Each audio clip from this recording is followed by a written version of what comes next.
Hi, this is John, and I'd like to spend a little bit of time talking to you about how we should manage our crops, particularly maize, with drought in mind. As you know, there's some talk of El Nino this year, and it's generally observed that in about 2/3 of El Nino years there's a drought of some sort in southern Africa. And that drought can be either a shorter season or an erratic season, or an early cutoff or a late beginning. So it's always a bit difficult to predict what the El Nino season will be like, but I'd like to just spend a bit of time talking to you about some of the seasonal characteristics that we've seen in the past in Zambia and how we would manage our crops in the light of that. Recently there was an interesting post on LinkedIn by Lloyd Mbulwe, who is the Chief Agricultural Research Officer of ZARI, in which he showed the 20-year rainfall data from the Zambezi Valley, looking at 3 stations, Livingston, Lusitu and Chirundu. And this graph shows that while there's variation from year to year in the total amount of rainfall, over those 20 years there's been a significant decline from around 650-700 millimeters down to about 400, even 300 millimeters of rain. Now, that is the driest part of the country along the Zambezi Valley, so we would expect fairly low rainfall figures, but this significant decline in rainfall is actually quite disturbing. Now, I got some more data from a farmer in Choma, and he provided 77 years data of his seasonal rainfall. And this rainfall covers the period 1950 up until 2026 season. And you can see from this data that from 1950 to about 1979, the average is around 830 millimeters. And it seems to be, okay, you got up and down year by year, but it's fairly consistent. But from 1980 down to present, 2026, there's been a gradual decline in the rainfall, from that figure around 800 down to about 650 millimeters. So that decline is mirroring what Lloyd Mbulwe found in the Zambezi Valley. The frequency of drought, when you look at the bottom troughs of the yearly data, shows that drought less than 600 millimeters is quite frequent in Choma. And on average, this is about a 1 in 3 years that you'll have less than 600 millimeters. So if we look now at the frequency of the monthly data, and so in those years of 1980 to 2026, that's a period of 47 years, the frequency of less than 50 millimeters of rain in October is about 10 out of those 47 years, and in April about 15 out of those 47 years. But November, December, and January and February all have at least 50 millimeters of rainfall. In March, 2 out of 47 years had less than 50 millimeters of rainfall. Now, if we look at the frequency of zero rainfall, so in other words, no rainfall at all in each month, October, 18 out of the 47 years had no rainfall, and April had 20 of the 47 years without rainfall. In March, 3 of the 47 years had zero rainfall. So we know from these data, these frequencies, that November, December, January, February, in all likelihood, you're going to get some rain. Now, we don't know how much rain, but there will be some rain. Now, the most reliable months for rainfall are December, January, and February.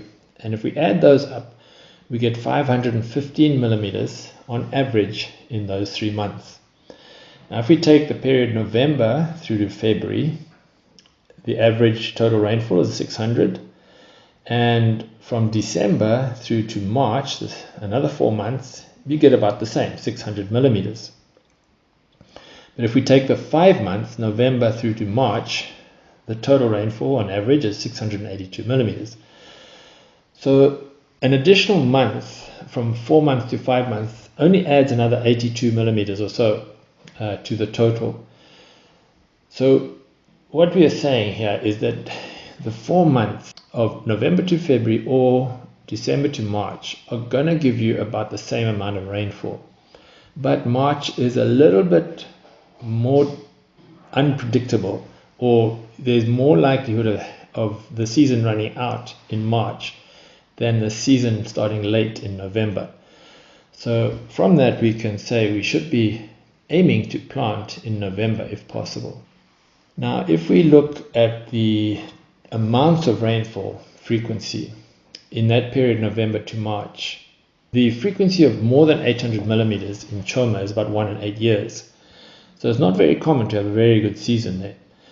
Less than 600 millimeters is 1 in 3 years. So a drought is quite common or quite frequent in Choma.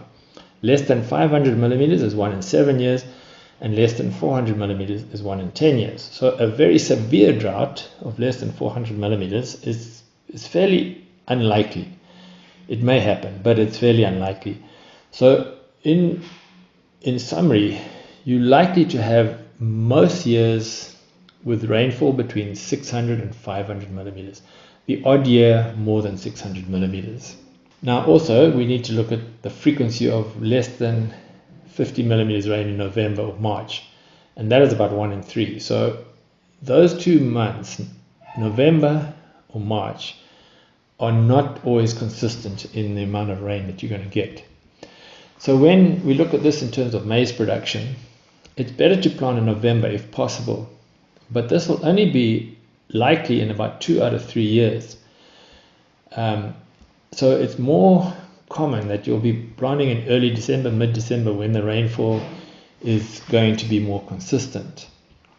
So in terms of variety choice then, if you're going to be planting in November, then it's feasible to select an early variety, 130 day 5 or 6 series. If you're going to be planting in early December, then you could go for a 4 series, 120 day variety. And if you're going to be planting in late December, a very early or an ultra early variety, a 3 or 4 series would be ideal.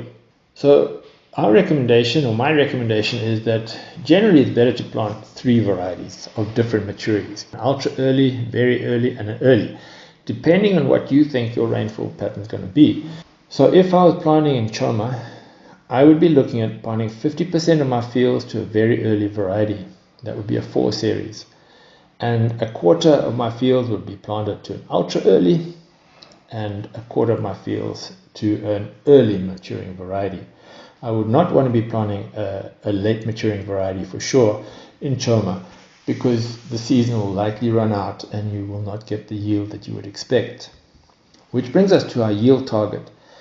So if we are going to plant in November, we can put our yield target at between 6 and 7 tons, considering that we're only going to get between 500 and 600 millimeters on average. If we plant in December, we are likely to get a lower yield. We know that the later you plant, the lower your yield, so I would target a yield of about 5 to 6 tons per hectare with a December planting. And with those targets of yield, you then fertilize your crop accordingly. Now, fertilizer is your biggest cost, so you can't really adjust your cost much on herbicides or pesticides, but you can on fertilizer. So fertilize according to these yield targets in the light of your rainfall pattern. And then of course use conservation farming methods as much as possible to conserve the rainfall that you are going to get. We should always also think of other crops. We don't always grow maize, or we should not always grow maize. And in region 1, there's a whole range of crops that you could grow which would help to reduce your risk or to diversify your cropping and manage any particular drought that might come. And all the crops that I've listed here, sorghum, millet, groundnut, sunflowers, cowpea, bambara, all very drought tolerant crops, and are certainly crops to consider. And they're also good rotation crops, and they do in most cases have a reasonable market as well. So especially groundnut, sunflowers have a good market. Sorghum market is also increasing. So consider these other crops in addition to maize to diversify your cropping enterprise. Now I also got some data from Lilai, which is region 2, And these data are from 1989 to 2026, 37 years. And here you can see that on average across those years, the annual rainfall was 830 millimeters. Again, it goes up and down according to the season. And the early 90s were particularly low rainfall years. You may remember the 1992 drought, which was particularly severe in southern Africa and Zimbabwe. And here, one of the worst droughts was 1995. And then again in 2002, there was a bad drought. But on the whole, the rainfall is above 600 millimeters. So that the frequency of a drought less than 600 millimeters is only about 1 in 12 years in this case. And I think this is fairly representative of region 2, at least around Central Province. Now, if we look at the frequency of rainfall patterns each month, the frequency of less than 50 millimeters of rain occurring in October is 35 out of 37 years, which is very significant. Almost every year out of those years, you're going to get less than 50 millimeters of rain. November, surprisingly, has a number of 7 out of 37 years less than 50 millimeters. December and January and February, except for 1 year, you're going to have more than 50 millimeters of rain. And March and April have quite a significant chance of less than 50 millimeters of rain. Now, if we look at the frequency of zero rain, in October, 14 of the 37 years had zero rain. So even though the frequency of less than 50 millimeters is quite high in October, most years you're going to get a little bit of rain. In about a third of the years you'll get zero, but 2/3 of the years you'll have some rain, but not more than 50 millimeters. But November, December, January and February, you will always get some rain. And even in March, generally speaking, you're going to get some rain. April, 11 of the 37 years, zero rain. Now, if we look at these totals of certain months, December, January and February, you must reliable rains. You're going to get at least 600 millimeters on average. If you take November through to February, 698 millimeters on average. And December through to March, about 705 millimeters of rain on average. So those 4 months, whether you start in November or you start in December, you're likely to get around 700 millimeters. If you take November through to March, the average is about 794 millimeters.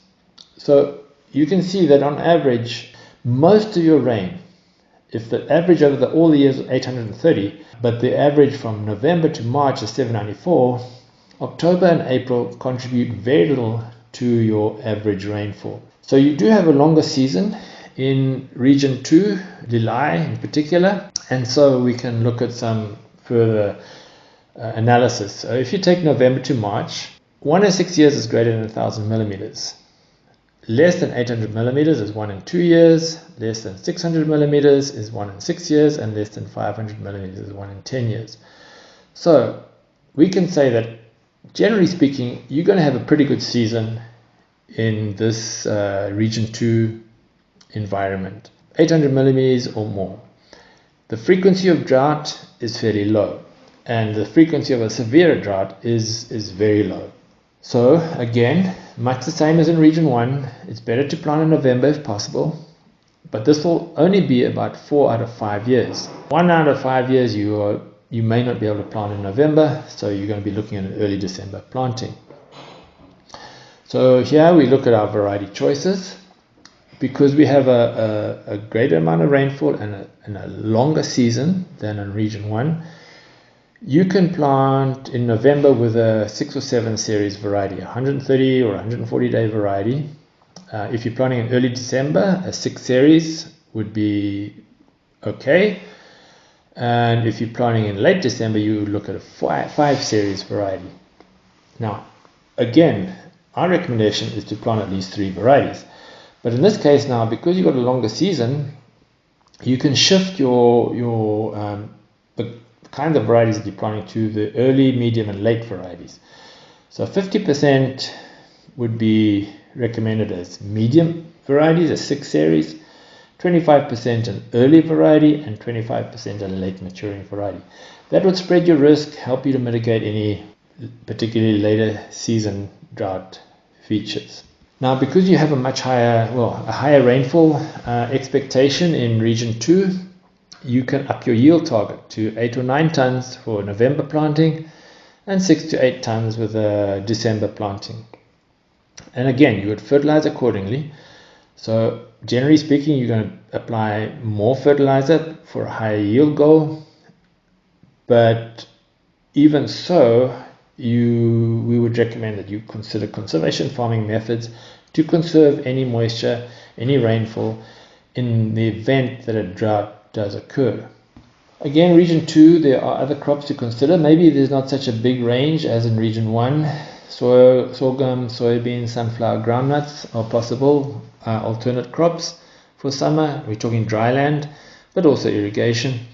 And these crops would diversify your crop production program and provide opportunities for rotation. So in conclusion, drought is a normal part of farming in southern Africa, especially in regions 1 and 2 of Zambia, and particularly region 1. You're going to have fairly frequent droughts. Therefore, choose a range of varieties of different maturities to defend against seasonal variability, and you would choose those kind of varieties to suit your region. We also recommend that you diversify your cropping enterprises so that you have a greater range of crops, and use conservation agriculture to capture as much rainfall as possible. And then shoot for realistic yield targets and manage your costs, especially fertilizer, accordingly. Thanks very much for watching. I hope that's been of interest to you, and we look forward to serving you as Zam Seed. Bye for now.